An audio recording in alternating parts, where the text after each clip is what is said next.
역대 정부의 수건 사업이었지만 사실 연금 개혁은 계속 실패해 왔습니다. 이번엔 될까요? 사회정책부 최동희 기자와 자세히 알아보겠습니다. 어서 오십시오. 연금 개혁 밑그림이 드디어 나왔습니다. 참 쉽지 않은 문제예요.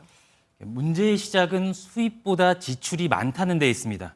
돈을 내는 사람은 점점 줄어드는 반면에 받는 사람과 받는 기간은 늘고 있다는 겁니다. 그렇죠. 바로 저출산 고령화 현상 때문인데 이 출산율 하락은 가입자 감소로 이어져 보험료 수입이 줄어들게 되고 기대 수명 증가는 연금 받는 기간을 늘려 지출이 많아지게 되는 구조입니다.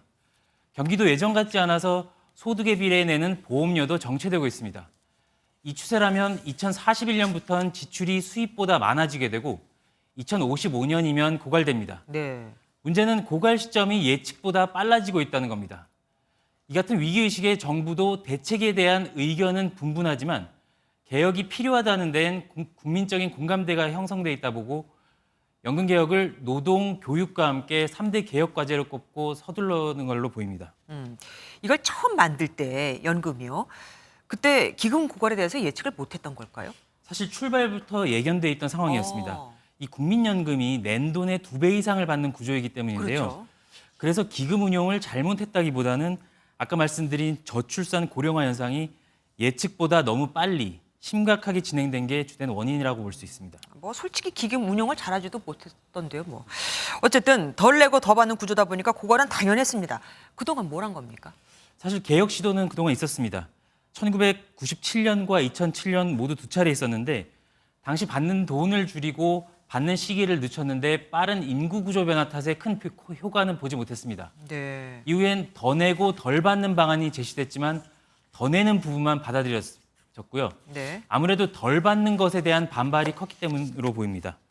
이후 정부에서도 추진했지만 별다른 성과는 없었습니다.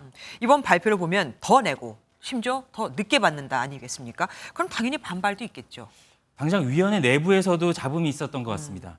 이 초점이 소득 보장보다는 재정 안정성 확보에 맞춰지면서 받는 돈을 늘릴 수 있는 소득 대체율 논의는 빠졌습니다. 네. 그래서 아까 보셨다시피 일부 의원들이 사퇴하기도 했고요.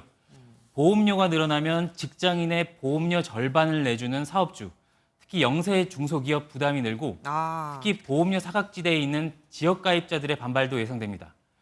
일부 전문가들은 내고 받는 거 조정만으로는 이제 한계가 있다. 그래서 이제라도 국가 재정을 투입해서 기금 자체를 늘려야 한다는 주장도 나오고 있습니다. 그러면 앞으로 이 연금 개혁의 일정은 어떻게 됩니까?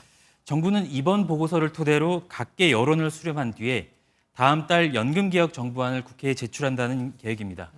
다만 서민 부담 증가나 세대 간 갈등 등이 워낙 민감한 사안이어서 내년 총선을 또 6개월 앞두고 있어서 향후 과정은 좀 더 지켜봐야 될 것 같습니다.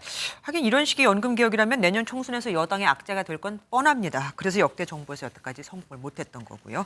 이번은 어떨지 두고 보겠습니다. 최동희 기자와 함께했습니다. 안녕하세요. 김주하입니다.